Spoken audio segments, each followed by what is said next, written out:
Okay ಅಣ್ಣ. ಈ ದಿನ ಜಾತ್ಯತೀತ ಜನತಾದಳದ ಮಂಡ್ಯ ಜಿಲ್ಲಾ ವತಿಯಿಂದ ಜಿಲ್ಲಾಧಿಕಾರಿಗಳಿಗೆ ಮನವಿಯನ್ನು ಕೊಟ್ಟಿದ್ದೀವಿ.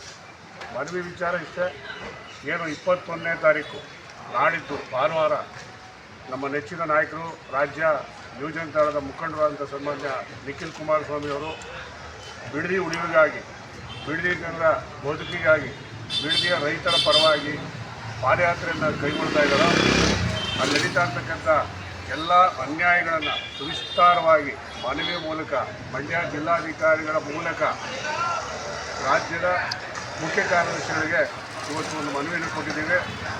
ವಿಶೇಷವಾಗಿ ಅಲ್ಲಿ ನಡೀತಾ ಇರ್ತಕ್ಕಂಥ ಹೈನುಗಾರಿಕೆಗಳಿಗೆ, ರೇಷ್ಮೆ ಉದ್ಯಮಕ್ಕೆ, ಅದರಲ್ಲೂ ಅತಿ ಸಣ್ಣ ರೈತರಿಗೆ ಆಗ್ತಕ್ಕಂಥ ತೊಂದರೆಯನ್ನು ಈಗಲಾದರೂ ಸರ್ಕಾರ ಅದ್ರ ಬಗ್ಗೆ ಗಮನ ಹರಿಸಿ ಆ ವಿಚಾರದಲ್ಲಿ ಕೈ ಬಿಡಬೇಕು, ಬೆಳೆಗಳನ್ನು ಉಳಿಸಬೇಕು, ಕಬ್ಬು ತೆಂಗುಗಳನ್ನು, ತೆಂಗು ಮತ್ತು ಅಡಿಕೆಗಳನ್ನು ಉಳಿಸಬೇಕು. ಲಕ್ಷಾಂತರ, ಸುಮಾರು 10 ಲಕ್ಷಕ್ಕೂ ಹೆಚ್ಚು ಮರಗಳನ್ನು ಏನು ದಾಸೋಹ ಕೂಡ ಕೊಟ್ಟಿದ್ದಾರೋ ಅದನ್ನು ತಪ್ಪಿಸಬೇಕು. ಆ ಭಾಗದ ಜನರ ಬಾಳನ್ನು ಬದುಕಾಗಿರಿಸಬೇಕು, ಆ ಬಾಳನ್ನು ಹಾಳು ಮಾಡಬಾರ್ದು ಅಂತೇಳಿ ಆ ಮೂಲಕ ಸಾಂಕೇತಿಕವಾಗಿ ನಿಖಿಲ್ ಕುಮಾರಸ್ವಾಮಿ ಅವರು ನಾಳೆ ಮಾಡ್ತಕ್ಕಂಥ ಪಾದಯಾತ್ರೆಯಲ್ಲಿ ನಮ್ಮ ಜಿಲ್ಲೆಯಿಂದ ಸಹಸ್ರಾರು ಮಂದಿ ಅವ್ರ ಜೊತೆಗೆ ಹೆಜ್ಜೆ ಹಾಕಲಿಕ್ಕೆ ತೀರ್ಮಾನ ಮಾಡಿದ್ದಾರೆ. ಎಲ್ಲ ವಿಚಾರಗಳು ವಿಸ್ತಾರವಾಗಿ ನಾವು ಜಿಲ್ಲಾಧಿಕಾರಿಗೆ ಇವತ್ತು ಮನವಿ ಮೂಲಕ ತಿಳಿಸಿದ್ದೀವಿ. ನಾಡಿದ್ದು ಚಳವಳಿಗೆ ಜಿಲ್ಲೆಯಾದ್ಯಂತ ನಾವು ಸಹಸ್ರಾರು ಸಂಖ್ಯೆಯಲ್ಲಿ ಹೋಗ್ತಾ ಇದ್ದೀವಿ. ಮಂಡ್ಯ ವಿಧಾನಸಭಾ ಕ್ಷೇತ್ರದಲ್ಲೂ ಸನ್ಮಾನ್ಯ ರಾಮಚಂದ್ರ ನೇತೃತ್ವದಲ್ಲಿ ಸಾವಿರಾರು ಜನ ಆ ಚಳವಳಿಯಲ್ಲಿ ಹೆಜ್ಜೆ ಹಾಕ್ತಾ ಇದ್ದಾರೆ ಅಂತ ಹೇಳಲಿಕ್ಕೆ ಇಷ್ಟಪಡ್ತೇವೆ.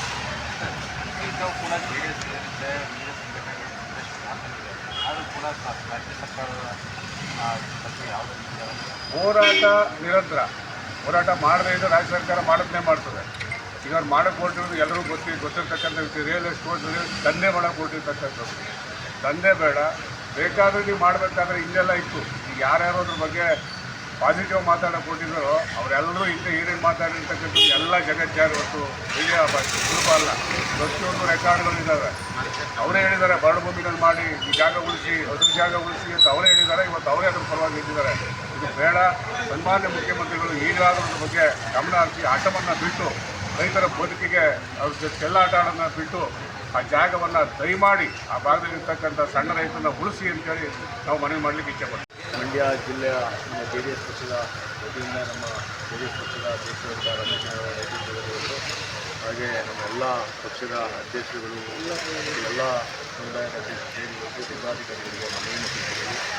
ಏನು ಬಿಡದಿನಲ್ಲಿ ಮಾಡಿ ಹೊರಟಿದ್ದಾರೆ ಸರ್ಕಾರಗಳು, ನಮ್ಮ ರೈತರಿಗೆ ಅನ್ಯಾಯ ಆಗ್ತದೆ. ರೈತರ ಬದುಕು ಮತ್ತು ಹಸನಾಗಿರಬೇಕು ಅಂತಂದರೆ ರೈತರು ಜಮೀನು ಉಳಿಬೇಕು. ಮುಂದೆ ಒಂದು ದಿವಸ ನಮ್ಮ ರೈತರು ನಮ್ಮ ದೇಶದ ಬೆನ್ನೆಲುಬು. ಹಾಗಾಗಿ ಈ ಏನು ಟೌನ್ಶಿಪ್ನ ಕೈ ಬಿಡಬೇಕು ಅಂತೇಳಿ 21ನೇ ತಾರೀಕು ನಮ್ಮ ಬಿಡದಿಯಿಂದ ನಮ್ಮ ರಾಜ್ಯದ ಯುವ ಘಟಕದ ಅಧ್ಯಕ್ಷ, ನಮ್ಮ ಪಕ್ಷದ ನಾಯಕರು, ಯುವ ಘಟಕದ ಅಧ್ಯಕ್ಷರಾದ ನಿಖಿಲ್ ಕುಮಾರಸ್ವಾಮಿ ಅವರ ನೇತೃತ್ವದಲ್ಲಿ ನಮ್ಮ ಮಂಡ್ಯ ಜಿಲ್ಲೆಯ ಎಲ್ಲ ಕ್ಷೇತ್ರಗಳಿಂದ ಕೂಡ ನಮ್ಮ ಸಾವಿರಾರು ರೈತರನ್ನು ಒಳಗೂಡಿ ಈ ಪಾದಯಾತ್ರೆಯನ್ನು ಹಮ್ಮಿಕೊಂಡಿದ್ವಿ. ನಮ್ಮ ಈ ಪಾದಯಾತ್ರೆಗೆ ನಮ್ಮ ಎಲ್ಲ ಜಿಲ್ಲೆಯ ಕಾರ್ಯಕರ್ತರು, ನಮ್ಮ ಅಭಿಮಾನಿಗಳು ಹಾಗೂ ಸುವರ್ಣವರ ಎಲ್ಲ ಅಭಿಮಾನಿಗಳು ಭಾಗವಹಿಸ್ತಾರೆ. ಹೀಗಾಗಿ ಕೂಡಲೇ ಹೆಚ್ಚೆಚ್ಚು ಸರ್ಕಾರ ಮತ್ತು ಮುಖ್ಯಮಂತ್ರಿಗಳು ರೈತರ ಉಳಿಗಾಗಿ ಕೈ ಬಿಡಬೇಕು ಅಂತ ಹೇಳ್ತಾ ಇದ್ದೀವಿ. ಅವರು ಪಾದಯಾತ್ರೆ ದಯಮಾಡಿ ಎಲ್ಲ ನಮ್ಮ ಕಾರ್ಯಕರ್ತರ ಬಂಧುಗಳು, ಮುಖಂಡರಿಗೆಲ್ಲ ಪಾದಯಾತ್ರೆಗೆ ಭಾಗವಹಿಸಬೇಕು ಅಂತ ಹೇಳಿ ಧನ್ಯವಾದಗಳು. ಘನವೆತ್ತ ಕರ್ನಾಟಕ ಸರ್ಕಾರ ಬಿಡದಿಯಲ್ಲಿ ಏನು ಕೈಗೊಂಡಿರುವಂಥ ಟೌನ್ಶಿಪ್ಗೆ ಅಲ್ಲಿಯ ರೈತರನ್ನು ಮುಕ್ಲಿಸಿ ಅಲ್ಲಿ ಕೃಷಿಗೆ ಫಲವತ್ತಾದ ಭೂಮಿಯನ್ನು ರೈತರಿಂದ ಕಸ್ಕೊಂಡು ಪಟ್ಟಭದ್ರ ಹಿತಾಸಕ್ತಿಗಳಿಗೆ ಅಂದರೆ ಖಾಸಗಿಯವರಿಗೆ ಕೊಟ್ಟು ಅಲ್ಲಿ ಒಂದು ಟೌನ್ಶಿಪ್ನ ಅಭಿವೃದ್ಧಿ ಮಾಡಬೇಕು ಅಂತ ಏನು ಹೊರಟಿದೆ ಅದರಲ್ಲೂ